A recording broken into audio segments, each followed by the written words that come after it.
Hey, where are you? I asked my husband, who replied with a surprising statement. I'm on a trip with my folks. What? It's our daughter's birthday. What are you, crazy? Being a good son is more important, you know. I see. In that case, let me do what I want as well. I hung up the phone and got to work immediately. Hey, what's this about? He was frantic. It was his own doing. I wanted him to suffer. I'm Paige, a 34-year-old social worker. I've been married to Cooper for 8 years now. We were originally co-workers in the same office. He was one of my bosses and even served as my mentor, so we naturally grew close. We started seeing each other outside of work and got married after about a year. Our newlywed life was filled with love and happiness. It wasn't without its problems, though. The main issue was my in-laws. His parents wanted us to move in with them right after we got married, using their old age as an excuse. I adamantly refused, or rather, despised the idea with all my heart. I wanted to spend the first few years alone with Cooper, and there were other reasons as well. One of them was that I had an apartment of my own. My father is into real estate investment and owns several properties. When I got engaged, he gave me one of them as a wedding gift. It was built only 3 years ago, and it was fairly new, spacious, and very comfortable to live in. It was perfect for us as a couple, and there was plenty of space even if we had kids. So I had only thought about living there after marriage. I firmly expressed my opinion to Cooper. He was caught between his parents and me, but eventually he sided with me. When starting married life, my wife comes first, obviously. I also want to enjoy being just the two of us, so they should respect our wishes. I was happy when he was on board. From then on, my in-laws started making snide remarks to me whenever we met. You just don't want to live with old people like us, do you? You probably think we'd be a bother. What a heartless daughter-in-law you are. They held me responsible. Mom, Dad, don't blame her. The decision was mutual between us. Besides, let us enjoy our honeymoon period alone. At first, Cooper stood up for me like that, but they didn't easily back down. They persistently complained and continued to talk badly about me. At some point, Cooper got tired of it too, and stopped defending me. Even when they said hurtful things about me, he pretended not to hear. Every time I saw them, I felt nothing but unpleasant. Then I gave birth a year after we got married. It was a baby girl, and my in-laws, again, heavily blamed me for not having a male heir. Why didn't you have a boy? It's my eldest son's child, you know. If you had any common sense, you'd have a boy. We all know that with natural fertilization we can choose the gender. I was left speechless by their irrational remarks. I couldn't believe they were being so selfish. But Cooper, despite them saying such unreasonable things, didn't stand up for me. I was very much disappointed about it, and after returning home, I complained to him. Hey, why didn't you stand up for me when your parents were being so unreasonable? You're the only one who can stop their rampage. He looked dismayed hearing me say that. Well, maybe you should have just agreed to live with them in the first place. What? Because you refused. They took offense, and that's why you're getting this treatment. It's your own doing. Whoa, how can you say that to me? You were in agreement back then, and you even told them it was our mutual decision. I never thought they'd be so persistent, you know. But it's undoubtedly your fault for continuously making them angry. Why don't you offer to live with them now? No freaking way. Our daughter was just born. Then stop complaining. Just accept whatever they say. Jeez. I was disappointed by his indifferent attitude.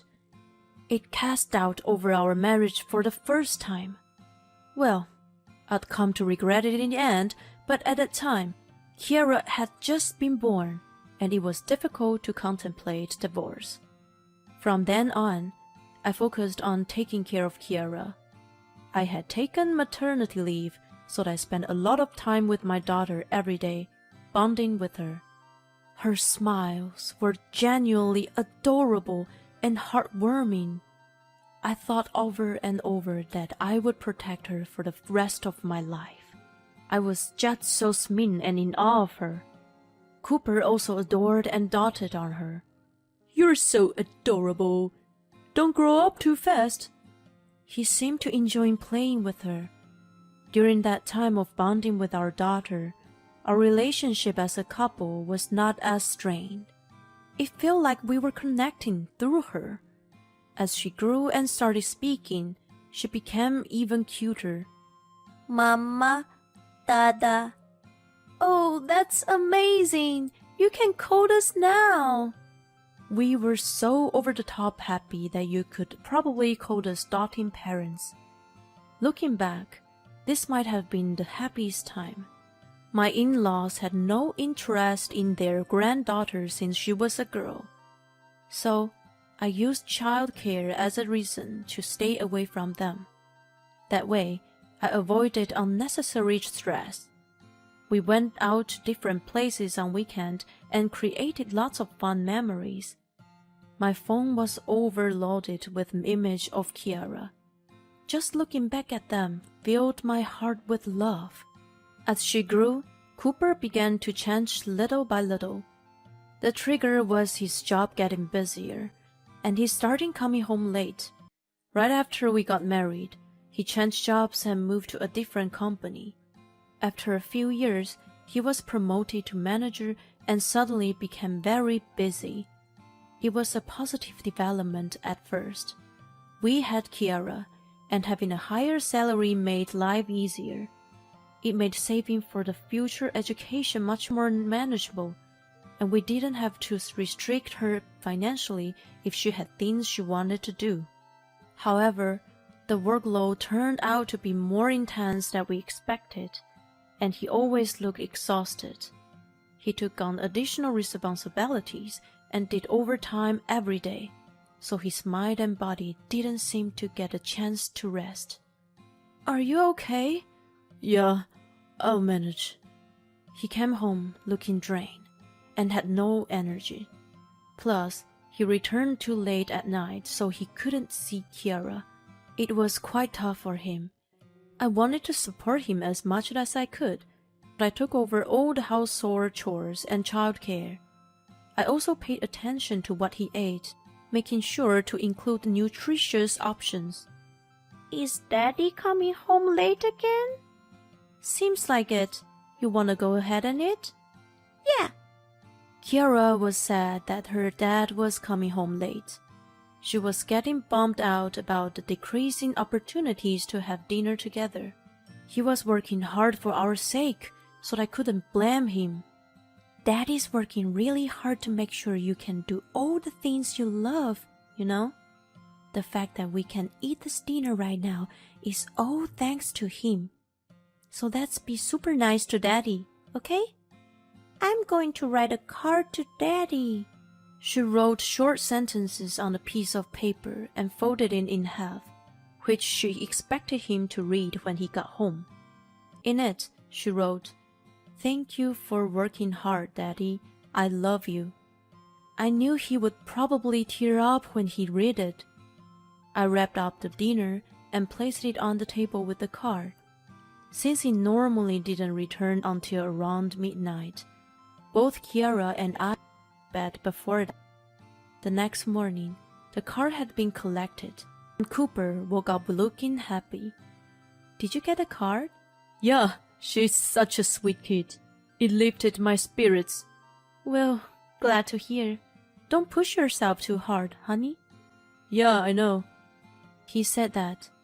But either due to his sense of responsibility or else, he couldn't reduce his overtime, and late nights continued. He looked tired every day, and even when I tried to talk to him, he seemed out of space.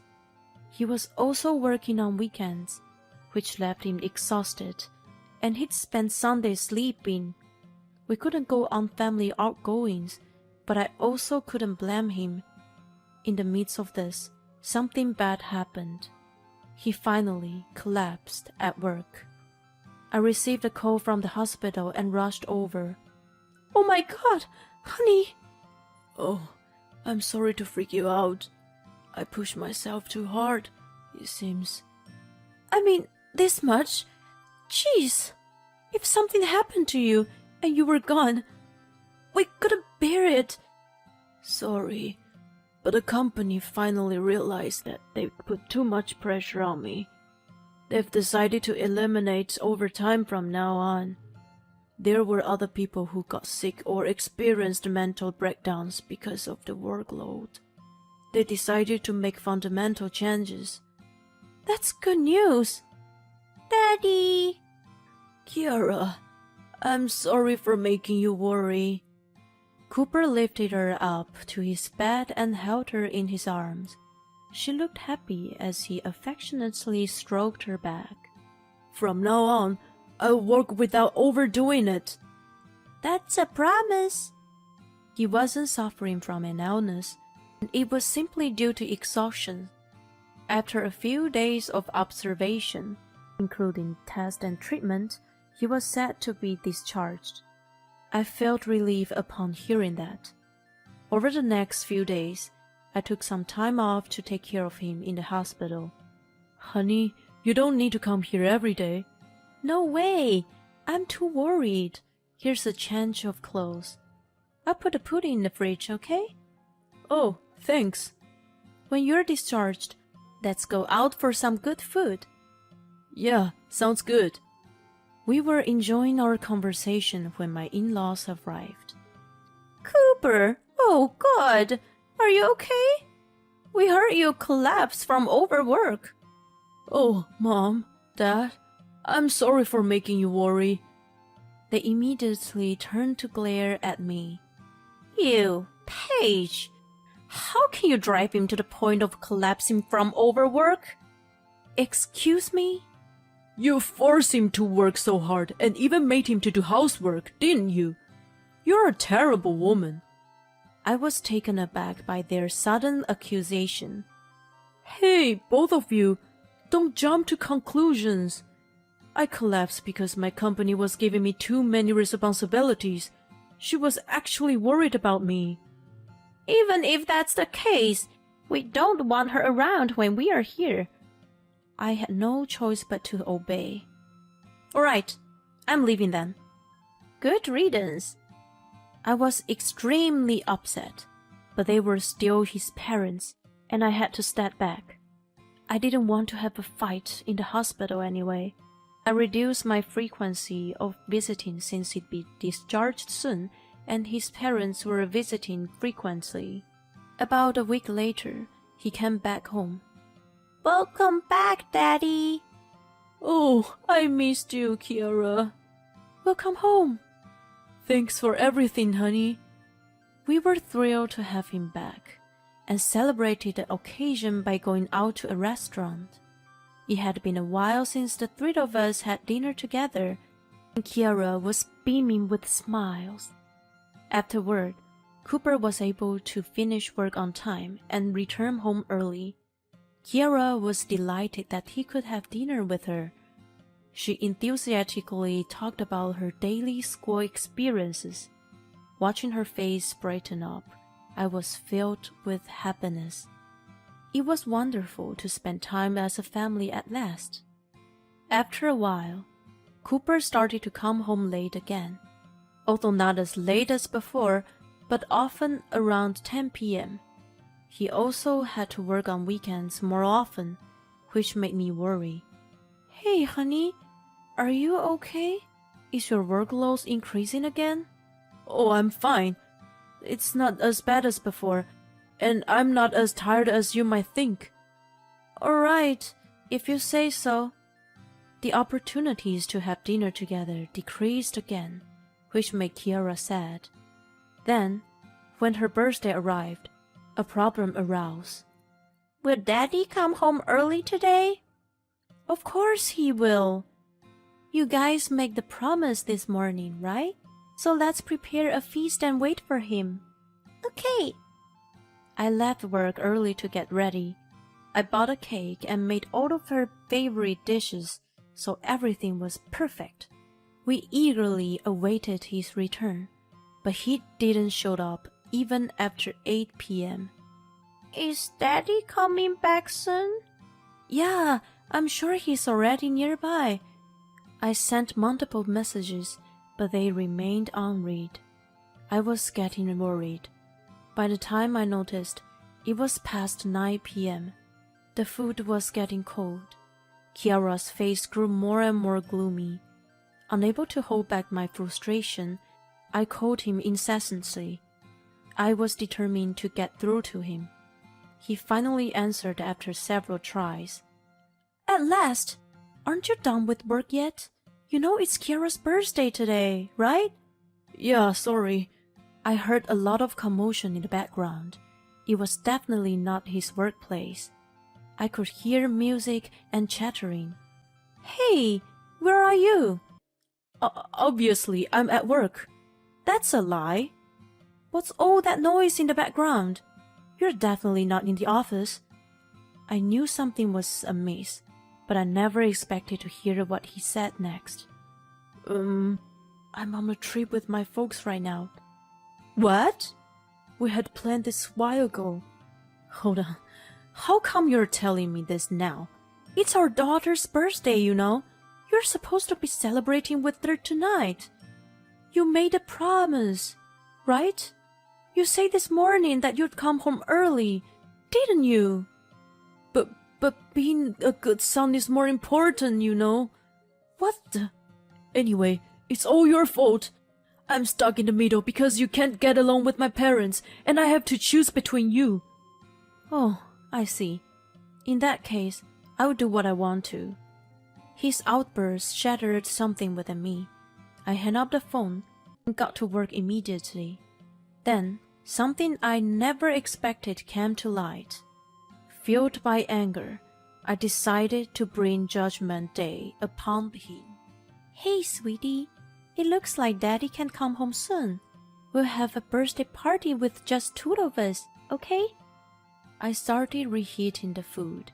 She was almost to tears, but she must have sensed something from me. Instead of crying, she quietly went along with me. After that, I called my father. He introduced me to his trusted real estate agent, and we quickly put the apartment on the market. Kiara and I moved our belongings to another property owned by my father, and Cooper's stuff was sent to his parents. By acting swiftly, I managed to complete the move in no time. A few days later, Cooper called me frantically. What's up, Cooper? Hey, what happened here? He sounded freaked out. Why isn't my key working? Because that apartment's on sale now. On sale? What the heck are you doing? Well, you missed Kira's birthday. Yeah, I'm sorry about that. But is that enough reason to take such drastic action? You're right. I'm not doing it just because of that. What's really pissing me off is that you told so many lies. You lied about taking a trip with your parents, right? What are you talking about? I did go with them. You know, I called your mom after I spoke to you. Oh, I wanted to give her a piece of my mind. But she said she hadn't left anywhere and was still at home. At first, I thought she was lying, but when I explained the situation, she came over. That's when I found out you used them to make up a lie. So, who did you go on the trip with? Well, I'm sorry, I was cheating. I knew it. You chose the trip with your mistress over your own daughter's birthday. It was planned a while ago. I didn't realize that it clashed with the birthday until recently. I didn't know what to do. You're the worst father. You think it's obvious which one should take priority, right? Anyway, we're getting a divorce. No. Of course, yes. Does it mean I won't be able to see Kira anymore? That's up to you. Reflect on the fact that what you did was terrible, and let's handle the rest through lawyers. I hung up on him. Afterward, he went back to his parents' house, where he received a severe scolding from them and was subsequently kicked out. I then filed a divorce through a lawyer and requested alimony and child support. I managed to claim $60,000 just for alimony. As it turns out, his mistress was a nurse at the hospital where he stayed. They had continued their affair after he was discharged. I submitted a bad review, advising people to be aware that there was a husband-snatching nurse working there. It attracted a lot of attention, and the hospital HR eventually contacted me to investigate. Subsequently, she was let go. She and Cooper broke up, and he now lives a solitary and financially strained life, working hard to pay off the alimony and child support. After all, it's all his own doing. Let him suffer, for all I care. On the other hand, I decided to move in with my parents until Kiara was a little older. I'm working diligently so that even as a single-parent household, we won't be pitied by others. I'm going to cherish my daughter and lead a fulfilling life from now on.